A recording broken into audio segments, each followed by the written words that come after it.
Hello everyone, আমার আরও একটি ব্লগে তোমাদের সবাইকে স্বাগত জানাই। আজকে বৃহস্পতিবার সকালবেলা দেখো গ্রিন টি আর বিস্কুটটা খেয়েই সোজা চলে এলাম রান্নাঘরে।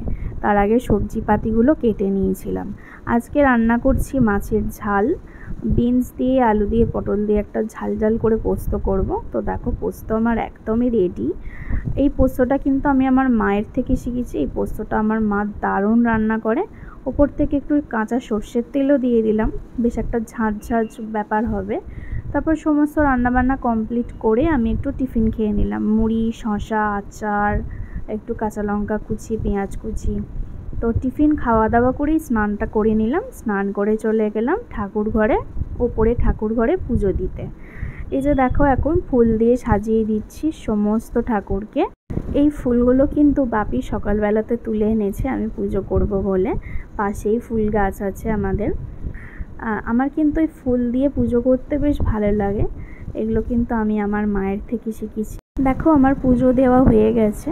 এমনিতে সকালবেলাতে শাশুড়ি মা একটু পুজো করে যায়, স্নান টান করে উঠে বেলার দিকে আমি করি।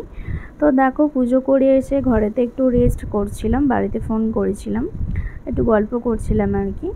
তারপর চলে এলাম লাঞ্চে। এখানে আজকের মেনু তো তোমাদের সাথে সকালেই শেয়ার করেছি। মাছের ঝাল আর পোস্ত, চাটনিও হয়েছিল। চাটনিটা আমি আর খাইনি। মাছের ঝালটা কিন্তু দারুণ খেতে হয়েছিল।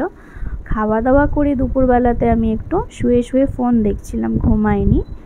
তারপর বিকালবেলা আবার ছাদে চলে গেলাম। আজকে তো বৃহস্পতিবার, লক্ষ্মীর পাঁচালি ভরতে হবে। তোমাদের সাথে এর আগে একটা ভিডিও শেয়ার করেছি বৃহস্পতিবারের, তো তোমরা সেখানে দেখিয়ে নিয়েছো লক্ষ্মীর পাঁচালি পড়ছিলাম। তারপরে দেখো সন্ধ্যাবেলাতে আমার সমস্ত রান্নাবান্না কমপ্লিট হয়ে গেছে। এখন বাজে 8টা মতো। পরোটা করেছি আর একটু আলুর তরকারি করেছি। দেখো সমস্ত জামা কাপড় এখন গোছাবো। এই ব্যাগটা নিয়ে গিয়েছিলাম বাবার বাড়িতে, অনেক দিন ছিলাম না, প্রায় 9-10 দিন মতো ছিলাম।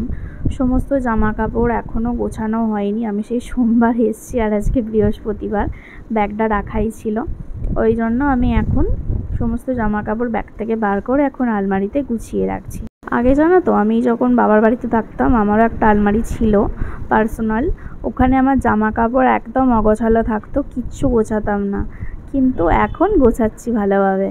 তেমন একটা এখনও আমি ভালো গোছাতে পারি না, ওই কাজ চালিয়ে নেওয়ার মতো করি। তো দেখো গুছিয়ে রাখছি, আবার ধসে ধসে পড়ে যাচ্ছে। আমি মোটামুটি পারি।